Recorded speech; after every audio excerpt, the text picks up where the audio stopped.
And don't forget to order your copy of Football Game Plan's latest book, Stiff Arming Football Myths, an excellent book that you can find on our website at footballgameplan.com/books, available in both PDF as well as paperback form. Welcome to footballgameplan.com, where football makes sense. I'm Emery Hunt, the czar of the playbook.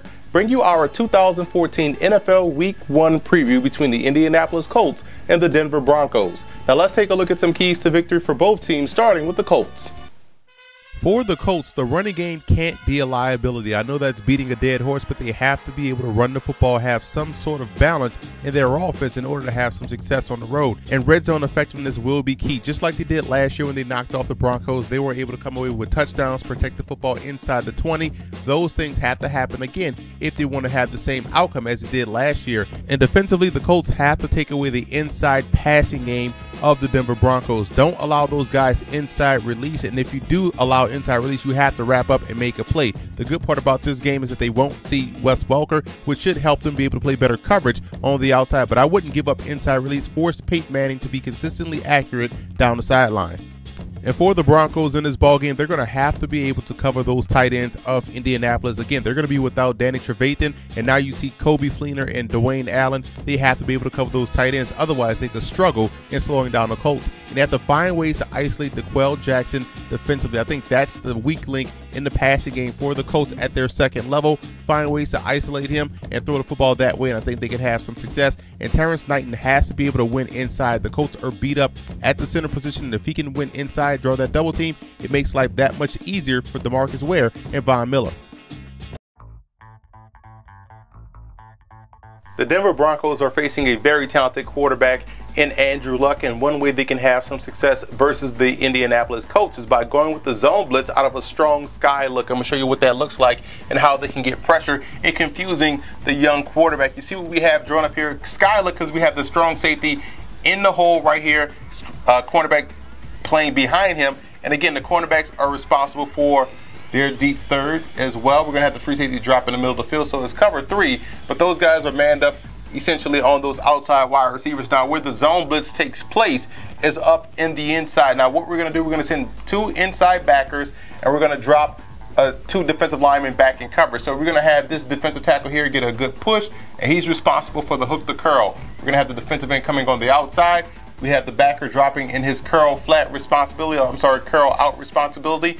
We're going to have the 2 inside backers blitzing the inside. We're going to take this defensive tackle, we're going to cross him over on the weak side of A-gap, crossing the face of the center, trying to free up the opportunity for the backers to get pressure. And we're going to have this backer walk across here, shoot this backer during this gap. We're going to have the defensive end push, drop as well into his hook to curl flat area, We're going to have the strong safety show blitz, but at the snap of the football, that also tells Andrew Luck, hey, he's coming. I have a hot read, but he's dropping back into the curl out area, and that's how they can have some success in creating a zone blitz opportunity versus Indianapolis. You see, we drop 2 defensive linemen, we blitz 2 linebackers, drop 1 in the curl out area, which could help take away the hot reads, and we also drop those 2 defensive linemen in the hook to curl area with your free safety going deep. So again, it's all about confusing the young quarterback, getting him to hold the football just a little bit longer, which would allow Denver to then apply pressure and dictate where they want him to go with the football.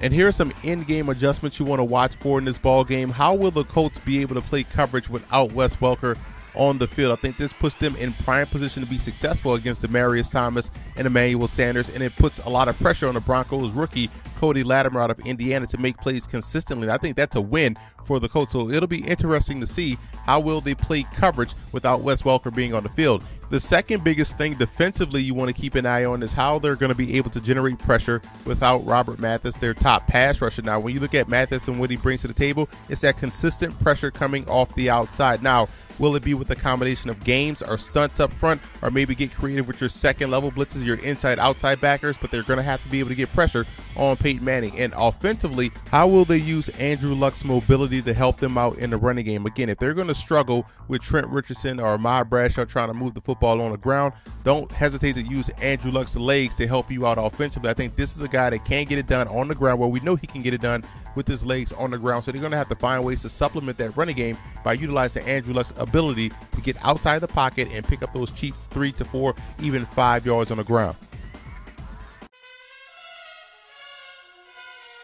The biggest X factor in this ball game for Indianapolis will be their linebacking core. I talked about it earlier. Again, without Robert Mathis, those guys beyond Warner and company will have to find ways to get to the quarterback. And if they can disrupt the timing of the Denver Broncos, it helps them out as a whole in trying to win this ball game.